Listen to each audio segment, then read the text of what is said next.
Hey everyone, good morning. It's Mrs. Stevens, and we're going to do another math talk. So I was talking to some teachers, some fifth grade teachers, and we were talking about fractions and division and multiplication and all kinds of stuff that kids in lots of grades talk about. But I guess I just wanted to remind you that we're all learning all the time. I taught fifth grade for 12 years, and I've been working and studying and trying to figure out some things. So I just want you to know it's not about checking off a list and being all done. You're always learning and growing. So keep that growth mindset and let's do some stuff.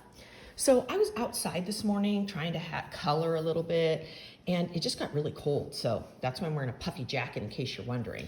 So I just want you to look at some things I gathered together here. It's a clock and some measuring cup and some measuring spoons and a tape measure. What do these all have in common? Why do you think I would pull these out? What do you think? What do they all have in common?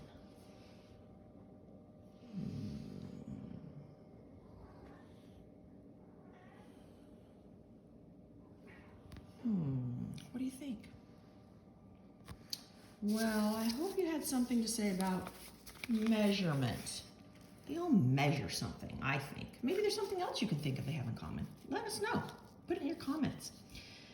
Measures time. This measures volume, capacity, usually more liquid things. And this measures length. So very cool. So something I wanted to remind you about before we get started is that math makes sense. Fractions are just numbers, and the whole is important. We wouldn't measure a cup and get the same in this cup as we might in this cup. If I said I need a half a cup of flour and you gave me half a cup here or half a cup here, it'd make a huge difference. So that's a big deal. The other thing I want you to know is that math is related and it makes sense. So stop worrying about trying to do a procedure and make sense of problems that you get, okay? So here's something that I want you to look at. This is notation for a fraction, right? Wait, that's actually the division symbol. Uh-oh. Are those two related? Oh man, we got to explore that. I think that's a possibility for sure. Good morning, Juniper. Okay, I'm attacking the phone. Well, not attacking, but just a second, sweet pea. We'll get right to it. And then this thing about an array. Division is related to multiplication because the division symbol is just shorthand for an array. And division is related to fractions. So here's the thing we forget sometimes.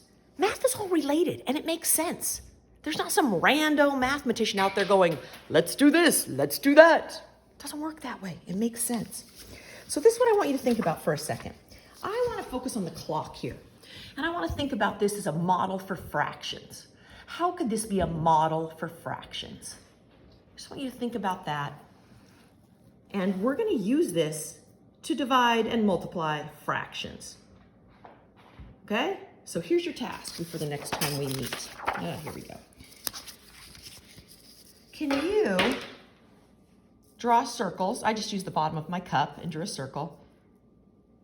And explore the idea of making fraction models with the clock. And then, how many minutes is this? How many minutes is this? Are there other fractions you can do? Explore it, have fun, and I'll come back next time and we'll talk about this a little bit more. Remember, keep working hard. It's supposed to be hard. Bye.